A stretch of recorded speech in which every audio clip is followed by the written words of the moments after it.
Hi guys, it's Sylvie again, and I'm going to be reading you the next section of Wicked. I know that's backwards for you, and I'm sorry in advance. The Life and Times of the Wicked Witch of the West by Gregory Maguire. And we left off last time with the prologue, and I'm going to start in on section 1, the Munchkinlanders, and our first little, they're very little so far, chapter, The Root of Evil. From the crumpled bed, the wife said, "I think today's the day. Look how low I've gone." "Today? That would be like you, perverse and inconvenient," said her husband, teasing her, standing at the doorway and looking outward over the lake, the fields, the forested slopes beyond.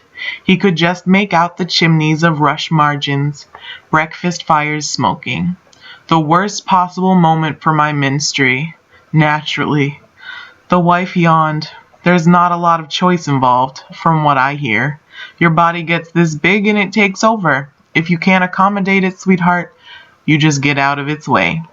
It's on a track of its own and nothing stops it now." She pushed herself up, trying to see over the rise of her belly. "I feel like a hostage to myself, or to the baby. Exert some self-control." He came to her side and helped her sit up. "Think of it as a spiritual exercise, custody of the senses, bodily as well as ethical continence." "Self-control?" she laughed, inching towards the edge of the bed. "I have no self left. I am only a host for the parasite. Where's my self, anyways? Where'd I leave that tired old thing? Think of me." His tone had changed. He meant this. "Frex," she headed him off. "When the volcano's ready, there's no priest in the world can pray it quiet. What will my fellow minsters think? They'll get together and say, 'Brother Fexbar, did you allow your wife to deliver your first child when you had a community problem to solve? How inconsiderate of you. It shows a lack of authority. You're fired from the position.'" She was ribbing him now, for there was no one to fire him. The nearest bishop was too distant to pay attention to the particulars of a unionist cleric in the hinterland. "It's just such a terrible timing." "I do think you'll bear half the blame for the timing," she said. "I mean, after all, Frex. That's how the thinking goes, but I wonder." "You wonder?" she laughed, her head going far back. The line from her ear to the hollow below her throat reminded Frex of an elegant silver ladle. Even in the morning disarray, with a belly like a cow, she was majestically good-looking. Her hair had the bright lacquered look of wet fallen oak leaves in sunlight. He blamed her for being born to privilege, and admired her efforts to overcome it. All the while, he loved her too. "You mean you wonder if you're the father?" She grabbed the bedstead. Frex took hold of her other arm and hauled her half upright. "Or do you question the fatherliness of men in general?" She stood, mammoth, an ambulatory island, moving out the door at a slug's pace. She laughed at such an idea. He could hear her laughing from the outhouse, even as he began to dress for the day's battle. Frex combed his beard and oiled his scalp. He fastened a clasp of bone and rawhide at the nape of his neck to keep the hair out of his face, because his expressions today had to be readable from a distance. There could be no fuzziness to his meaning. He applied some coal dust to darken his eyebrows, a smear of red wax on his flat cheeks. He shaded his lips. A handsome priest attracted more penitence than a homely one. In the kitchen yard, Milena floated gently, not with the normal gravity of pregnancy, but as if inflated, a huge balloon trailing its strings through the dirt. She carried a skillet in one hand and a few eggs, and the whiskery tips of autumn chives in the other. She sang to herself, but only in short phrases. Frex wasn't meant to hear her. His sober gown buttoned tight to the collar, his sandals strapped on over leggings. Frex took from its hiding place beneath a chest of drawers the report sent to him from his fellow minister over in the village of 3 dead trees. He hid the brown pages within his sash. He had been keeping them from his wife, afraid that she would want to come along, to see the fun if it was amusing, or to suffer the thrill of it if it was terrifying. As Frex breathed deeply, readying his lungs for a day of oratory, Milena dangled a wooden spoon in the skillet and stirred the eggs. The tinkle of cowbells sounded across the lake. She did not listen, or she listened, but to something else, to something inside her. It was sound without melody, like dream music, remembered for its effect, but not for its harmonic distresses and recoveries. She imagined it was the child inside her, humming for happiness. She knew he would be a singing child.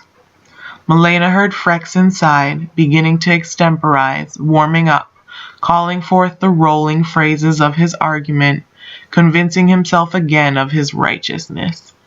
How did that proverb go, the one that Nanny sing-songed to her years ago in the nursery? Born in the morning, woe without warning. Afternoon child, woeful and wild. Born in the evening, woe ends in grieving. Night baby borning, same as the morning. But she remembered this as a joke fondly. Woe is the natural end of life, yet we go on having babies. No, said Nanny, an echo in Milena's mind, and editorializing as usual. No, no, you pretty little pampered hussy, we don't go on having babies. That's quite apparent. We only have babies when we're young enough not to know how grim life turns out. Once we really get the full measure of it, we're slow learners, we women. We dry up in disgust and sensibly halt production. But men don't dry up, Milena objected. They can father to the death. Ah, we're slow learners, Nanny countered, but they can't learn at all. Breakfast, said Milena, spooning eggs onto a wooden plate. Her son would not be as dull as most men. She would raise him up to defy the onward progress of woe. It is a time of crisis for our society, recited Frex. For a man who condemned worldly pleasures, he ate with elegance. She loved to watch the arabesque of fingers and two forks. She suspected that beneath his righteous asceticism, he possessed a hidden longing for the easy life. Every day is a great crisis for our society. She was being flip, answering him in the terms men use. Dear thick thing, he didn't hear the irony in her voice. We stand at a crossroads. Idolatry looms. Traditional values in jeopardy. Truth under siege and virtue abandoned.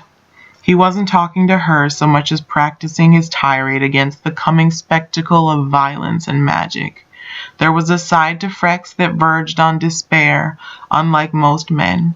He was able to channel it to benefit his life's work. With some difficulty, she set herself down on a bench. Whole choruses were singing wordlessly inside her head. Was this common for every labor and delivery? She would have liked to ask the nosy local woman who had come around this afternoon, growling shyly at her condition. But she didn't dare. She couldn't jettison her pretty accent, which they found affected, but she could avoid sounding ignorant about these basic manners. Frex noticed her silence. You're not angry I'm leaving you today? Angry? She raised her eyebrows as if she had never encountered the concept before. History crawls along on the peg legs of small individual lives, said Frex, and at the same time larger eternal forces converge. You can't attend to both arenas at once. Our child may not have a small life. Now isn't the time to argue. Do you want to distract me from holy work today? We're facing the presence of real evil in rush margins. I couldn't live with myself if I ignored it. He meant this, and for such intensity she had fallen in love with him. But she hated him for it too, of course. Threats come. They'll come again. Her last word on the subject. Your son will only be born once, and if this watery upheaval inside is any indication, I think it's today. There will be other children. She turned away so he could not see the rage in her face. But she couldn't sustain the fury at him. Perhaps this was her moral failing. She wasn't much given to worrying about moral failings as a rule. Having a minister as a husband seemed to stir enough religious thought for one couple. She lapsed sullenly into silence. Frex nibbled at his meal. "It's the devil," said Frex, sighing. "The devil is coming. Don't say a thing like that on a day our child is expected. I mean the temptation in rush margins, and you know what I mean, Melina." "Words are words, and what's said is said," she answered. "I don't require all your attention, Frex, but I do need some of it." She dropped the skillet with a crash on the bench that stood against the cottage wall. "Well, and likewise," he said. "What do you think I'm up against today? How can I convince my flock to turn away from the razzle-dazzle spectacle of idolatry? I will probably come back tonight having lost to a smarter attraction. You might achieve a child today. I look forward to failure." Still, as he said this, he looked proud. To fail in the cause of a high moral concern was satisfying to him. How could it compare with the flesh, blood, mess, and noise of having a baby? He stood at last to leave. A wind came up over the lake now, smudging the topmost reaches of the columns of kitchen smoke. They looked, thought Melina, like funnels of water swirling down drains in narrowing, focusing spirals. "Be well, my love," said Frex, although he had his stern public expression on, from forehead to toes. "Yes," Melina sighed. The child punched her deep down, and she had to hurry to the outhouse again. "Be holy, and I'll be thinking of you, my backbone, my breastplate, and also try not to be killed." "The will of the unnamed God," said Frex. "My will too," she said blasphemously. "Apply your will to that which deserves it," he answered. Now he was the minister, and she the sinner, an arrangement she did not particularly enjoy. "Goodbye," she said, and chose the stink and relief of the outhouse over standing to wave him out of sight as he strode along the road to Rush Margins.